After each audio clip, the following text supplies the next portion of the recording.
Mesdames et messieurs, bonsoir. On se retrouve dans cette nouvelle édition de 22 heures, au sommaire de l'actualité.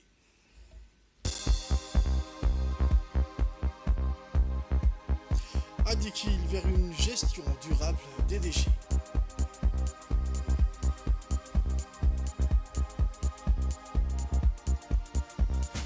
Le Nouvel International aussi condamne l'assassinat de Haniyeh. Les détails dans cette édition de ce soir. Le journal au complet à présent, mesdames et messieurs. Le président de la République, son Excellence, M. Ismaël Omar Guelleh, a, dans le contexte actuel de commémoration de la fête nationale ivoirienne, souhaité succès et réussite à son homologue ivoirien, M. Alassane Ouattara. Le peuple et le gouvernement de Djibouti se joignent également à moi pour manifester leur sympathie à la nation amie ivoirienne, a écrit en substance le président Guelleh dans le télégramme de félicitations adressé à M. Ouattara. Nous nous réjouissons du renforcement sans cesse continu caractérisant les relations d'amitié et de coopération entre nos deux pays et nos peuples, a dans le même document noté le chef de l'État. Soyez sûr, Monsieur le Président, que vous trouverez toujours auprès du gouvernement et du peuple de Djibouti tout le concours propice au raffermissement des liens déjà privilégiés entre nos deux nations, a par ailleurs indiqué le président Guelleh, réitérant ses chaleureuses félicitations et ses vœux de bonne fête au président Ouattara et à l'ensemble du peuple ami ivoirien. Autre actualité de ce journal, la journée internationale de la jeunesse observée chaque année le 12 août sera célébrée cette fois-ci dans la région Assadjoug. C'est ainsi qu'une importante délégation conduite par la ministre de la Jeunesse et de la Culture, le Dr Hibo Moumine Assowe, se rendue ce jeudi après-midi en terre Assadjoug. Une délégation composée des cadres du MJC et de plus de 1500 jeunes issus des CDC de la capitale et des régions de l'intérieur.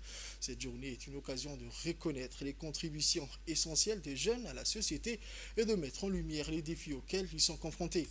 La thématique de la journée cette année est des clics au progrès, les parcours numériques des jeunes pour le développement durable. Ainsi, à l'instar des autres pays, la République de Djibouti, à travers le ministère en charge de la jeunesse, célèbre chaque année cette journée internationale de la jeunesse. Elle est cruciale pour encourager l'engagement et l'action des jeunes en soulignant leur potentiel à conduire des changements positifs. Depuis 2021, le ministère accorde aussi une attention particulière à la politique de déconcentration et décentralisation en délocalisant l'événement dans les régions de l'intérieur. En 2022, l'événement a eu lieu à Diki et en 2023 à Tadjoura. Cette année, la région haute est Ali Sabi. Il aura lieu du 10 au 12 août 2024 et fera l'objet d'un programme riche, inclusif et varié au profit des jeunes de la capitale et des régions, avec la participation première des autorités de la préfecture et du conseil régional de la région et la mobilisation des deux sous-localités d'Asbio et Assamo, en partenariat avec plusieurs institutions et associations des jeunes, en collaboration avec le bureau de coordinateur résident des Nations Unies. Enfin, cet événement coïncidant avec les activités estivales, cela sera l'occasion également d'effectuer des journées d'échange entre les jeunes de tous les territoires nord et sud, sous la modalité d'un forum et atelier de discussion autour des questions importantes telles que l'emploi, le numérique, le développement durable, la protection de l'environnement, la sauvegarde des héritages et l'action citoyenne et civique. On écoute la réaction du préfet de la région d'Ali Sébié. Région d'Ali Sabieh, et les Assadjoug et les Bani Djoug, comme elle disait tout à l'heure, sont ravis d'accueillir la jeunesse djiboutienne où qu'ils se trouvent. Parce que ça permettra à la fois, favorisera l'intégration, les échanges, comme elle a dit, et ça permettra aussi à notre jeunesse qui vont assurer l'avenir de ces pays de s'inculquer davantage, de connaître que partout où ils sont chez eux. Donc vous voyez aujourd'hui, non seulement il y a les jeunes qui étaient là, présents, les responsables qui étaient là, mais également l'accueil est venu du ciel aussi, parce que tout d'un coup, il est devenu clément, le ciel est devenu clément, et ça montre qu'on a cette volonté de faire quelque chose pour notre pays. Et certainement, il y aura des retombées économiques, que ce soit les restaurations, que ce soit, en tout cas, ces 4 jours, la ville sera animée. Voici ensuite la réaction de la ministre, le Dr Hibo Moumine Assowe, qui s'est réjoui de cet événement. D'être à Ali Sabieh avec toute la jeunesse djiboutienne. On peut dire aujourd'hui, la jeunesse de Djibouti a rendez-vous à Ali Sabieh. Donc nous remercions de prime abord la région de nous accueillir. Merci Monsieur le Préfet, merci au Conseil régional, aux honorables députés et à toutes ces grandes personnalités d'Ali Sabié. Donc c'est un plaisir, nous délocalisons régulièrement cette journée, qui est donc la journée internationale. C'est une journée qui a été décidée par les jeunes mêmes. Et donc on a préféré passer 4-5 jours, je dirais, à Ali Sabié pour pouvoir faire plusieurs activités, associer les occupations estivales à but ludique, éducatif, de rencontres, d'échanges, de loisirs, mais surtout aussi des réflexions.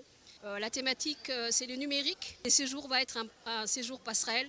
Passerelle pour l'unité, l'union, ô combien importante pour le président de la République, que la jeunesse puisse être ensemble, réfléchir ensemble, passer de bons moments, échanger entre nord et sud, mais aussi réfléchir, parce que les décideurs politiques que nous sommes ont toujours besoin d'avoir les avis et les opinions de nos jeunes. Je pense qu'il y aura plusieurs activités. Nous espérons que ça se passera très bien.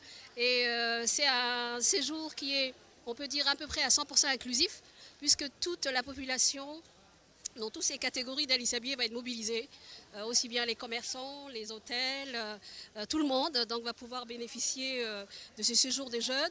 Et surtout, ce qui est important, c'est cette passerelle aussi entre la culture et la jeunesse, la passerelle entre la préservation de l'environnement et celle que je préfère de loin, qui est la passerelle intergénérationnelle. On est dans une région où il y a beaucoup de doyens, beaucoup de sages, et d'ailleurs la maison qu'on va ouvrir est vraiment très symbolique. On est très attaché à cette transmission intergénérationnelle. Les jeunes sont là, ils sont une force de proposition, une force de développement, mais sans la culture, sans nos doyens, sans nos sages, je peux dire, et les leçons qu'ils transmettent, on ne pourra pas atteindre ce qu'on appelle le développement durable. Aussi, toujours à Ali Sabié, ce matin, une délégation militaire de haut rang, conduite par le chef d'état-major général des armées, le général des corps d'armée, le général Zakaria Cheikh Ibrahim, a pris son envol en direction du bataillon interarmé d'Ali Sabié. Cette visite s'inscrit dans le cadre du séjour passerelle de la jeunesse à Ali Sabié, un événement organisé par le MJC de la République de Djibouti. Le général Zakaria Cheikh Ibrahim a été accueilli à Ali Sabié avec tous les honneurs réservés à son rang. Étaient présents à son arrivée les responsables régionaux, le chef de corps du BIAZ, ainsi que les officiers commandant les unités de la gendarmerie et de la police nationale. La mission de cette visite était claire pour le SEMGA, garantir que les préparatifs pour cet événement grandiose soient à la hauteur des attentes et de celles des jeunes. À cette occasion, la caserne du bataillon interarmé d'Ali Sabié a été choisie pour accueillir plus de 600 jeunes venus de tout le pays. Ce grand rassemblement débutera ce jeudi 8 août 2024 dès l'après-midi et se poursuivra jusqu'à la cérémonie de clôture prévue pour le lundi 12 août. Le général Zakaria Cheikh Ibrahim, avec sa délégation, a inspecté les lieux pour s'assurer de l'avancement des travaux d'installation et des derniers préparatifs. Une visite de terrain qui a permis de vérifier que tout est en place pour recevoir ces jeunes dans les meilleures conditions possibles. Ce séjour passerelle de la jeunesse est un moment fort pour la jeunesse, un rendez-vous unique pour promouvoir l'unité nationale, le développement personnel et l'esprit civique parmi les jeunes. Ces jeunes participeront à une série d'activités enrichissantes allant des ateliers éducatifs aux quiz culturels et ce jusqu'à la cérémonie de clôture prévue pour le lundi 12 août de cette année.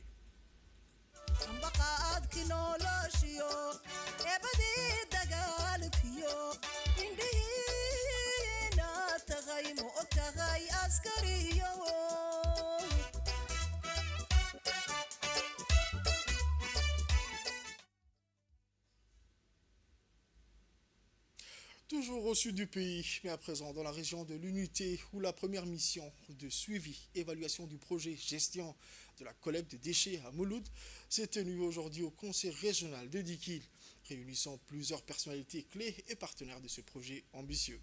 Un projet exécuté par l'Association nationale des collectivités locales de Djibouti et financé par l'AIMF démontre l'engagement de l'ANCLD à travailler en étroite collaboration avec les organisations de la société civile pour le développement régional, notamment sur l'environnement et la gestion des déchets dans la région de Dikil. L'objectif principal de cette mission était d'évaluer les progrès réalisés jusqu'à présent et identifier les défis rencontrés. Cette initiative vise à améliorer le cadre de vie des habitants de Mouloud en instaurant une gestion efficace des déchets ménagers, contribuant ainsi à un environnement plus propre et plus sain. Les discussions ont également porté sur la sensibilisation de la population aux nuisances des déchets ménagers et sur l'importance des changements de comportement pour assurer la réussite de ce projet. La NCLD, en collaboration avec l'AMF, continuera à travailler étroitement avec les autorités locales, les organisations de la société civile et la communauté pour garantir le succès de cette initiative, marquant un pas significatif vers une gestion durable des déchets dans la région de Dikil. Que nous avons réalisé dans le cadre du projet qui nous lie avec l'ANCLD. Donc nous sommes l'association qui a bénéficié pour la première fois un financement de la part de l'ANCD. Donc nous sommes vraiment très honorés et donc c'est une occasion pour nous de remercier encore et encore à l'ANCD, le président Mahad du conseil régional de Dikil qui nous a vraiment appuyés et qui nous a soutenus dans les démarches pour l'obtention de ce financement. Donc, nous allons essayer d'exposer à l'équipe de l'ANCD les activités que nous avons entreprises. Et donc, très heureux encore d'être ici et merci. On écoute avec plus de détails le secrétaire permanent de l'ANCLD, M. Ali Roufaad. De prendre la parole aujourd'hui à l'occasion de la mission initiale de suivi et évaluation projet gestion de la collecte de déchets à Mouloud. Ces projets financés par l'Association nationale des collectivités locales de Djibouti, l'ANCLD, avec le soutien précieux de l'Association internationale de maires francophones, marquent un tournant important dans notre lutte commune pour un environnement plus propre et plus sain. L'objectif de cette mission est d'évaluer l'état d'avancement du projet basé sur les dynamiques des partenariats multi-acteurs entre les organisations de la société civile et les autorités locales. Ces projets incarnent notre volonté de travailler ensemble pour relever les défis environnementaux auxquels nous sommes confrontés. La gestion des déchets est un enjeu crucial pour nos communautés. Elle affecte non seulement notre cadre de vie, mais aussi notre santé et notre avenir. Depuis longtemps, Mouloud a été confronté aux défis posés par les dépôts sauvages de déchets. C'est dans ce contexte que ce projet a été conçu par l'association ADAR, avec l'objectif principal d'apporter des solutions concrètes et durables pour améliorer la gestion des déchets ménagers. Ce projet ambitieux s'articule autour de plusieurs actions clés. Tout d'abord, il inclut l'acquisition de matériel essentiel comprenant des tricyclomoteurs pour la collecte ainsi que de pelles, pioches, râteaux et sacs poubelles pour faciliter le travail sur le terrain. Ces équipements sont cruciaux pour permettre aux équipes de collecte de travailler efficacement et en toute sécurité. Ensuite, la construction d'une décharge circulaire représente une étape majeure vers une gestion plus structurée des déchets. Ce site permettra non seulement de regrouper les déchets de manière organisée, mais aussi de minimiser l'impact environnemental des dépôts sauvages. En parallèle, des opérations de ramassage et d'enterrement de déchets provenant de dépôts seront lancées. Ces efforts sont essentiels pour restaurer la propriété des espaces publics et prévenir les risques sanitaires associés à l'accumulation de déchets non contrôlés.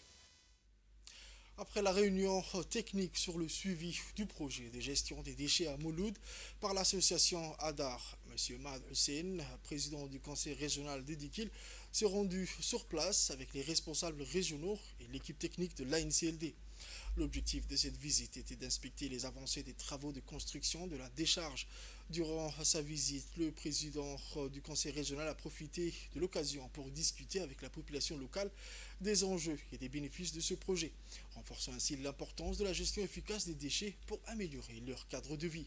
La population locale, très enthousiaste, a exprimé sa satisfaction concernant ce projet.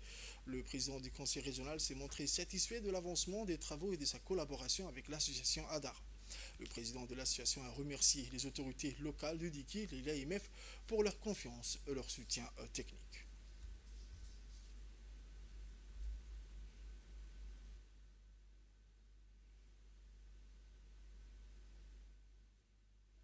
Grand format de ce journal à présent, la coopération entre Djibouti et le Japon atteint de nouveaux sommets avec la construction d'un pont moderne respectant les standards internationaux au niveau de la Palmeraie.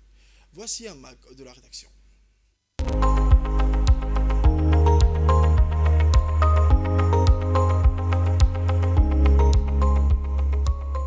La coopération entre Djibouti et le Japon atteint de nouveaux sommets avec la construction d'un pont moderne respectant les standards internationaux au niveau de la Palmeraie.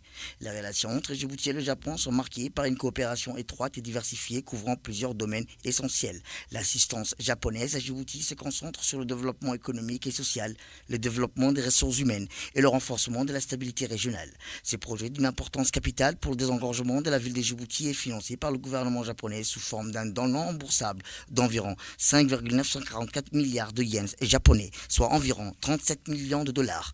Inscrit dans le cadre du renforcement des infrastructures essentielles de Djibouti, ce projet illustre la profondeur des relations bilatérales entre les deux pays. La signature de cet accord a eu lieu le 22 janvier dernier entre le ministre des Affaires étrangères, M. Mohamed Ali Youssouf, et l'ambassadeur du Japon à Djibouti, M. Keiichi Hara. Cet événement symbolise l'engagement mutuel de Djibouti et du Japon en faveur du développement des infrastructures routières, cruciales pour le progrès économique et social. La construction du pont de la Palmeraie constituera une étape importante pour le désengorgement du transport urbain. Comme vous le savez et comme nous le savons tous, ce tronçon reliant la commune de Balbala à la commune de Boulaos est devenu et devient impraticable.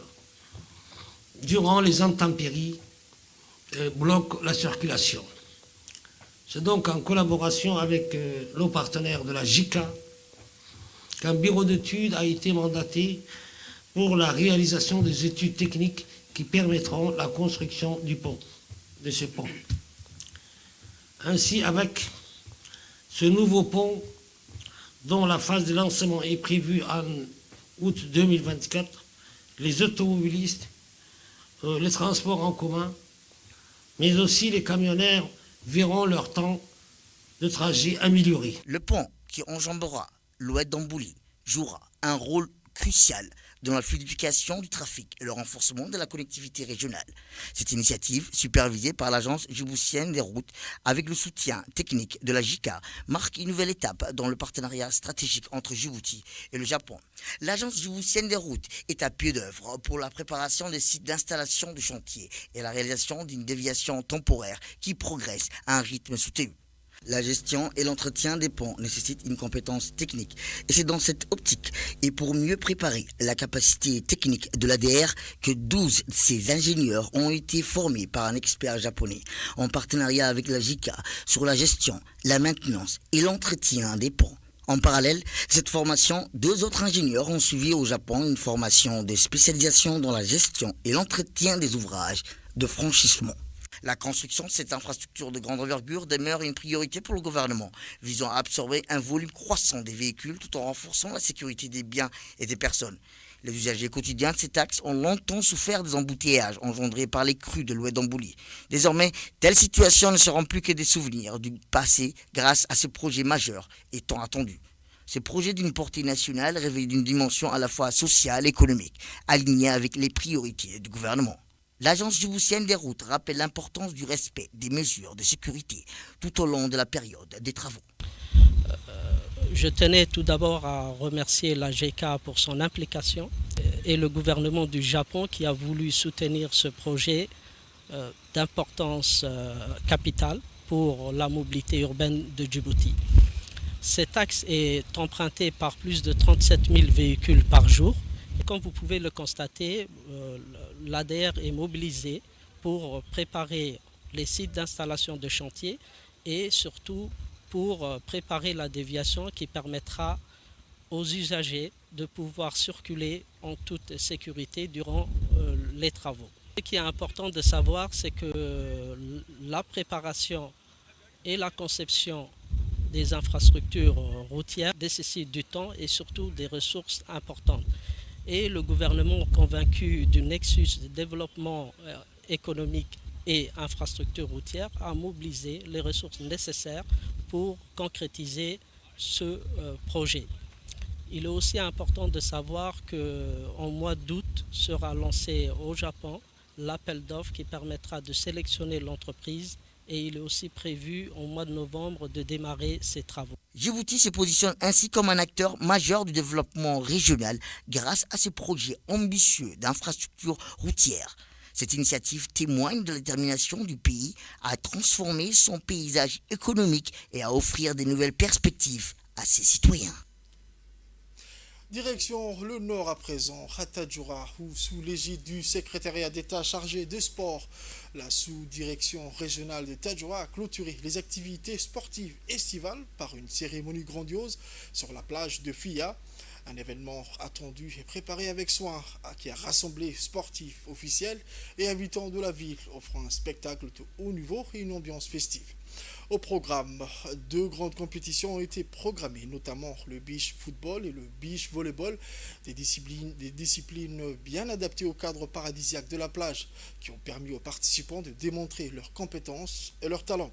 Et donc la cérémonie de clôture a été honorée par la présence de plusieurs personnalités, notamment le préfet adjoint, le vice-président du conseil régional, le directeur des régions du secrétariat d'État chargé des sports, ainsi que plusieurs autres responsables du SES. La journée s'est conclue par une cérémonie de remise des trophées, un moment fort attendu par tous les participants. Les vainqueurs des compétitions de beach volley et le beach volleyball et le beach football ont été récompensés et honorés devant leur public. Une chose est sûre, entre Tadjoura qui s'affirme comme un foyer de talents et de compétitions sportives de qualité, nul doute que cette dynamique positive se poursuivra, promettant de nombreuses autres réussites et événements sportifs à venir. Aux nouvelles mondiales à présent, je vous le disais dans les titres, l'Organisation de la coopération islamique, connue dans son acronyme l'OCI, a tenu une réunion urgente à Jeddah, en Arabie Saoudite, mercredi, pour aborder l'escalade des tensions et les questions de souveraineté régionale au Moyen-Orient. L'Assemblée des ministres des Affaires étrangères a notamment réagi aux incursions en territoire iranien. Le ministre des Affaires étrangères de la Gambie, Mamadou Tangara, a souligné la pression que l'assassinat d'Ismail Haniyeh, ancien premier ministre palestinien et chef du Hamas, a exercé sur la diplomatie internationale. À l'issue de cette réunion, les 57 nations de l'OCI ont publié une déclaration imputant à Israël, la puissance occupante illégale, la responsabilité de l'assassinat du chef du Hamas.